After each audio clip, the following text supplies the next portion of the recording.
The average student loan debt in the United States reached a whopping $37,500 in 2020. Combined altogether, people that took on student loan debt owe roughly $1.6 trillion in payments to their lenders. Getting a degree in today's world has become extremely essential to land a high paying job, but a lot of people are kept wondering how they would ever be able to pay off their student loan debt and live a stress free life. In this video, I'll be talking about several steps that you can take right now to pay off your debt and take a giant step towards living a stress free life. What's going on, guys? This is Sharil, and you're watching Modest Millennial, where we talk about all things money that they don't teach you in school. Yup, even though you take on debt to go to school in the first place, they don't teach you how to manage your finances. Ridiculous, right? Now, before we jump in, make sure to hit the like button for this video and subscribe to my channel for more personal finance content. Putting together content like this takes me about 15 to 18 hours beyond my regular job so that you guys can reap the benefits from it without spending even a penny. Like I said earlier, the total student loan debt amount has now reached $1.6 trillion and keeps climbing each day. The major reason for this debt burden increasing each year is due to steep rise in tuition costs each year, coupled with relatively low rise in salaries associated with your college degree. Statistics show that average tuition cost rise per year is roughly about 3 to 3.5%. That is even higher than the jump in the cost of living each year, which has averaged at roughly 2% per year increase. According to this article by world.edu, student loan debt is on track to surpass roughly $17 trillion by the year 2030. That seems like a scary number when compared to the US national debt that pays currently for everything, including the infrastructure, Medicare costs, social security costs, and much more, and is currently right around $28 trillion. Which means that national debt staying unchanged, student loan debt will account for roughly 60% of the total national debt that the United States carries. Clearly then, it is a crisis that needs resolving right away. But with the government dragging their feet on the decision about forgiving student loan debt for everyone for the past several years, you really have to take matters into your own hands and try to protect your finances until the government decides to step in and help with the crisis. Here are a few things you guys can do right now to take control of your student loan payments and erase student loan debt as soon as possible so that you can start focusing your money on retirement savings and buying assets instead. The first and the most important thing you need to do right now is gently tap the like button for the YouTube algorithm. But that aside, the first thing you need to do right now is to refinance your student loan. You can research online about private loans or credit unions in your area that offer a much lower interest rate than what you are currently paying on your loan each month. For example, refinancing a $35,000 student loan from 8.5% interest to even 6.5% interest for a period of 10 years, you are able to save roughly $5,000 in interest payment over the course of 10-year period. This $5,000 then invested in the market at roughly 7% interest rate will get you another $33,000 in return without ever even touching that money. This basically means that over the course of the 30 years that your $5,000 is invested in the market, you are generating roughly what your student loan total was, so you basically are getting your education for free if you are to set aside inflation for this time. Now, one of the major reasons why people don't refinance their student loans or their mortgages is either because they're unaware of the refinancing options or the fear that their credit score will drop if they get a loan inquiry on their credit report. But according to this article from Experian, your credit score will only drop temporarily and slightly when you file a refinance application, but the money you save from refinancing will far outweigh the negative effects of a slight drop in your credit score. So guys, go ahead and ask your lender about refinancing options or try calling a couple local credit unions that may be able to offer you a much lower rate than what you're already paying. The next thing you need to do after refinancing your loan is to prepare a budget. I have talked about budgeting as a way to save your first $1,000 in my previous videos, linked here, but if you are new to the channel, here is how you can go about doing this. Guys, I'm all about keeping it simple, and when it comes to budget, you don't really need to spend any extra money to get binders or journals or budgeting apps or anything like that.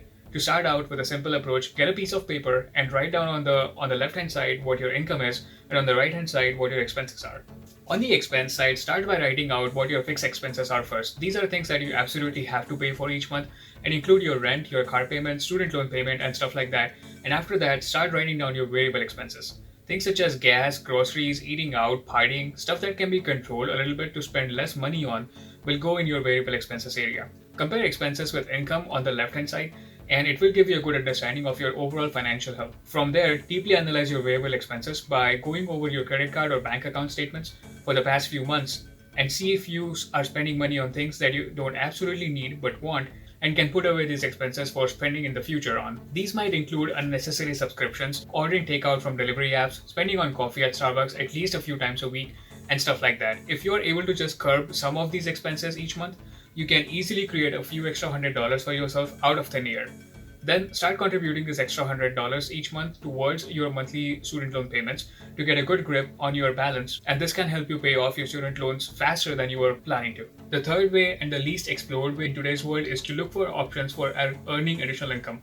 I know you are bound to your job from 8 a.m. each day to roughly 5 p.m. each day, but if you really manage your time wisely, you can come up with additional 3 to 5 hours beyond your normal job that you can work each day. This extra work can be accomplished either by working overtime at the same job but not without getting paid for it, or working a side gig that can pay you anywhere between a couple $100 to $1,000 each week. You can then take the income from your side gig or overtime work to make extra payments towards your student loans each month.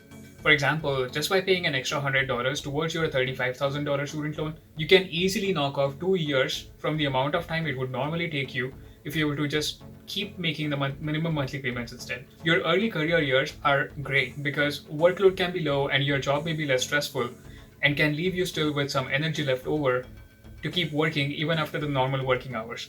According to data on the internet, only 8% of Americans work a second job currently. But statistics show that working a side hustle for only the first 5 years of your career as a 20 or something can boost your retirement savings and can put you on a path towards faster financial independence and early retirement. In the age of today's gig economy, finding a side hustle that will suit your schedule has become easier than ever.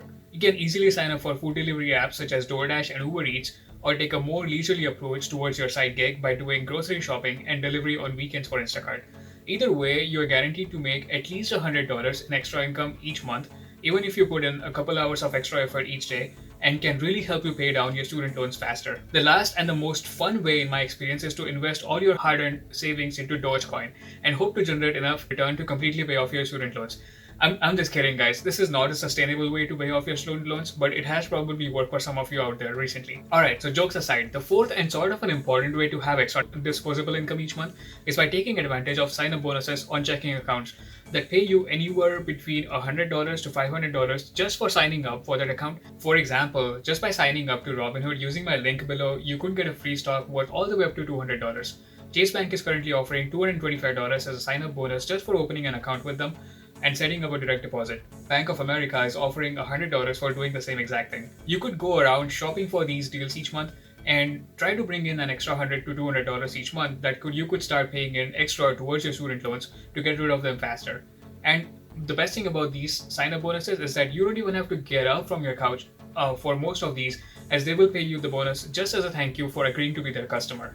But this does not stop here, guys. The last and the most fun way, in my opinion, to make extra money each month to pay extra towards your student loans is either by selling used stuff that is currently stashed away in your basement or by flipping used stuff on the internet. Of course, this method takes a little bit more time and effort on your end, but the upside potential to making money through this way is endless and may even help you pay off your student loans within a couple years if you really dedicate your time towards working at it.